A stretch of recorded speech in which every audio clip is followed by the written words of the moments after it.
the Broncos have released their initial 53-man roster, so we're going to run through all the roster cuts the Broncos made and then look at the updated depth charts. Now, the key word and the main takeaway from this video is the word initial.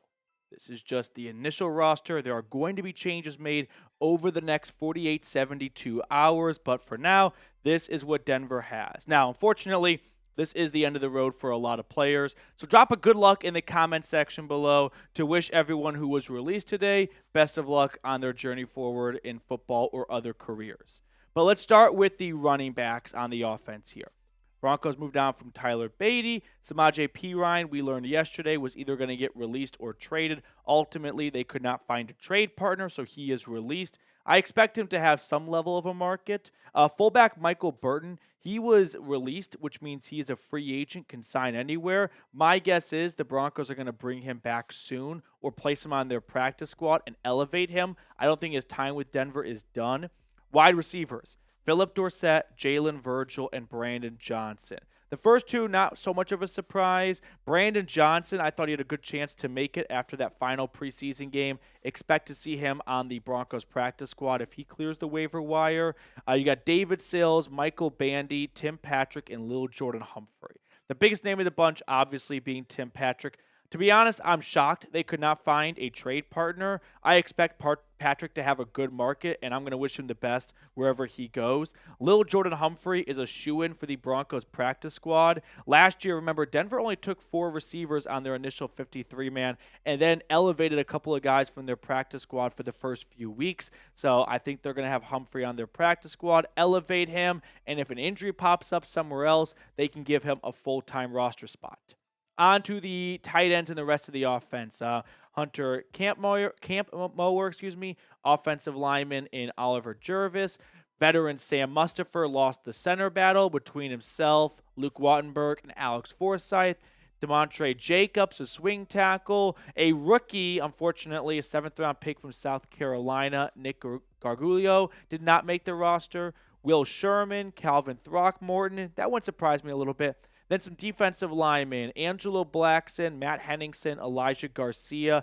I could see Blackson being someone they bring back after a few days and they open up a roster spot because he's a veteran. Matt Henningsen surprised me, but once they got Iome Wazirike back, it kind of became a battle for that final spot with him along with Jackson as well. So Henningsen, I think, will have a good market. If he does clear the waiver wire, I expect him on the practice squad. Other defensive players released. Jordan Miller, some linebackers, and Alec Mock, Andre Smith, Jonas Griffith, who was competing for the starting gig with Cody Barton, ultimately completely falls off their roster, especially after the pick 6 that UDFA linebacker Lavelle Bailey had.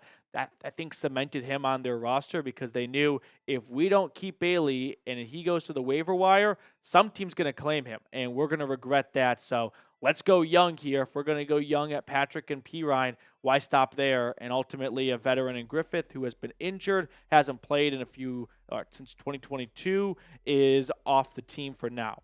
Some linebackers along with those guys, Dondrea Tillman, Durrell Nchami. I think he'll have a good chance of making the practice squad. Thomas Yassmin, he made the initial 53-man last year. Watch for him to come back on the practice squad. Some DBs, Art Green, Reese Taylor, Quinton Newsome, Caleb Hayes. A tight end, Thomas Yassmin. He's from Australia, so he actually does not count towards a roster spot on the practice squad. So I fully expect Denver to take advantage of that and add him to their practice squad since it does not occupy one of the 16 spots. And then safety Omar Brown and Tanner McAllister, and then punter Trenton Gill. So those are the roster cuts that were made. We'll look at the depth charts next, but first, week 1 time, baby. Broncos versus Seahawks. If you want to take down Seattle week 1, help us take down the Seahawks channel here at Chat Sports before Sunday kicks off. Hit that thumbs up button. I want to beat the Seahawks in comments, likes, subscribers, you name it. But let's start with likes for now. Quarterbacks. Moving on to the depth charts. You got Bo Nix, Jarrett Stidham, and Zach Wilson. I have been preaching this for a long time. I do not expect the Broncos to move on from any of these 3 quarterbacks. Mostly just Stidham or Wilson, of course, and ultimately Denver does exactly that. Why trade for Zach Wilson if you're just going to move on from him 4 months later after a pretty good preseason? That theory never made sense to me. Jarrett Stidham, I think, is going to be a solid backup for this team. Wouldn't be shocked if maybe they get some trade calls on either Stidham or Wilson and move on that. And that could be a reason as to why they held on to all three and not release Stidham, since you can't trade Stidham or Wilson if you release them. So if you want more time to work on a trade, you got to hold on to those two. Running backs. The UDFA pipeline continues. Blake Watson, one of 3 UDFAs, I believe, that makes the 53-man this year. So, I mean, just an incredible job by this franchise to continue to find quality players after the draft. But Javonte Williams, Jaleel McLaughlin, and rookie Audric Estime making the initial 53-man. This is what I projected outside of Blake Watson. I did not have him on my initial 53-man roster, but this is going to be, I think, a pretty good committee backfield. All 3 of those running backs have a good role. Estime has kind of got that bowling ball, short yardage mentality. Jaleel McLaughlin's a little bit smaller, so a little bit more elusive and quick and speedy. And then as for Javonte Williams, he's somewhat of a combination of the two.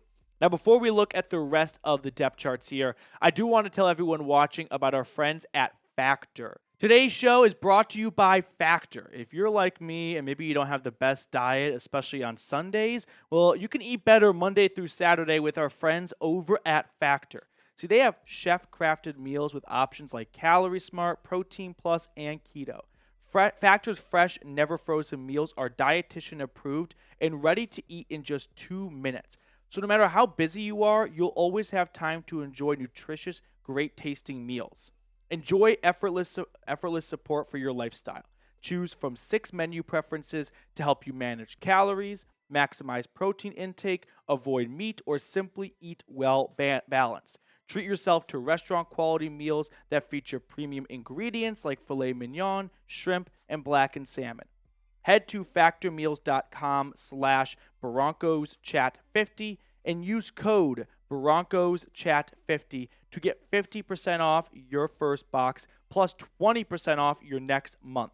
That's code BroncosChat50 at factormeals.com/BroncosChat50 to get 50% off your first box plus 20% off your next month while your subscription is active. I put all that information in the comments and description of today's video.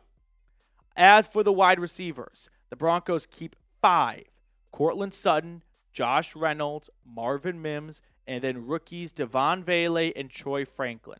I thought by moving on from Tim Patrick, that would make Lil'Jordan Humphrey or Brandon Johnson almost a lock to make the roster. But for now, the Broncos keep 5. I don't think this is something to panic over. 5's not a egregiously small number anyway. They had 4 last year, but they'll add a bunch of those guys to their practice squad and elevate them on game day.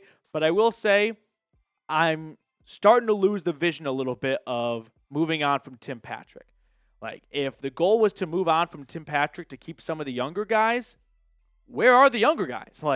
I thought the idea would be we're going to release Patrick so we can keep Lil'Jordan Humphrey and or Brandon Johnson.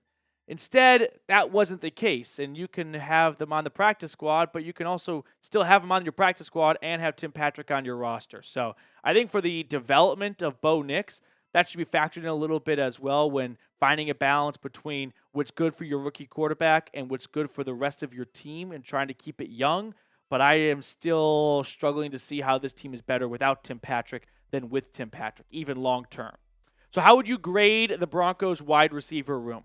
A, B, C, D, or F. This is a room that I could see Denver trying to upgrade via the waiver wire if there are some notable names from the rest of the league that are released that maybe the Broncos like. So keep an eye on them to try and add another wideout. Tight ends, you've got Adam Trautman, Greg Dulcich, Lucas Kroll, and then Nate Atkins, who was a UDFA last year, coming on as a little bit of a Swiss Army knife, a tight end fullback, especially if for whatever reason Michael Burton does not come back. I could see Atkins filling that role. So the tight end room, it's not filled with star power, but I think it's going to punch above its weight class.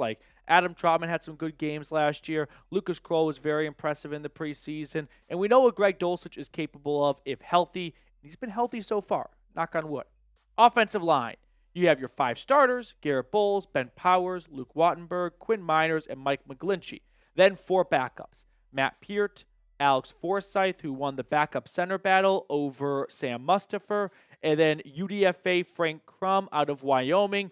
I like that just because of the hair. I mean, it's an all-time look. It looks like a Minnesota hockey tournament. However, he wasn't blowing me away in training camp, so that's a little bit of a surprise. Like Frank Crum over Tim Patrick. If Patrick starts balling out elsewhere, that's something you can point to. And then Alex Palchevsky, who was a UDFA last year that made the roster, but had a hand injury pop up in the preseason finale, so missed pretty much the entire 2023 season. He makes the initial 53-man roster this year as well. Defensive line now as we switch gears. Zach Allen, DJ Jones, John Franklin Myers. Then you got Jordan Jackson, who was stellar in the preseason finale. 2 sacks all over the field.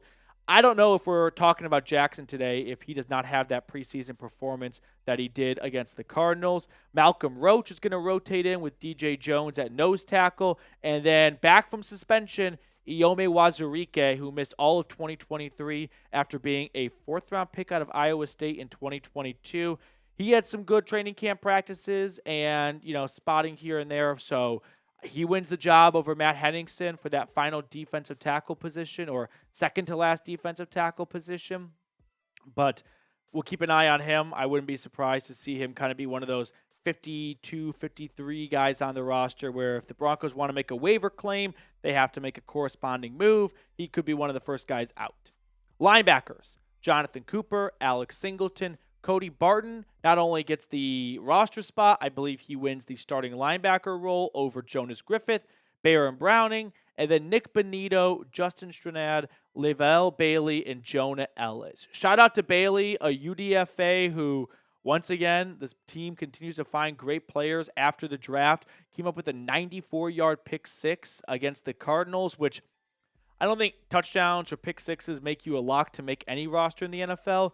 But what it does do is you got 31 other teams that have regional scouts all across the country. Like you got a guy who's in charge of monitoring the NFC West. And so when he reports back to the war room, and if you don't believe me, watch Hard Knocks, you see the Bears GM Ryan Poles sit down with a full cabinet. It looks like Churchill getting completely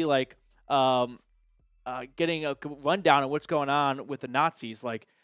You get these scouts reporting back to the head honcho, and every single scout that watched the Broncos came away this preseason with Lavelle Bailey can play.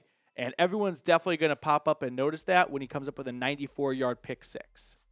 As for your corners now, Pat Surtain, Riley Moss, Jaquan McMillan, Levi Wallace, Trayman Smith, and rookie Chris Abrams-Drain. Damari Mathis was placed on injured reserve with a designation to return. So he is out for the first 4 weeks of the season. And if he's healthy, they can bring him back after that. Or if they don't have a roster spot for him, they can let him practice. And after 3 weeks, they got to make a decision on what to do with him. But for now, he's on short-term IR.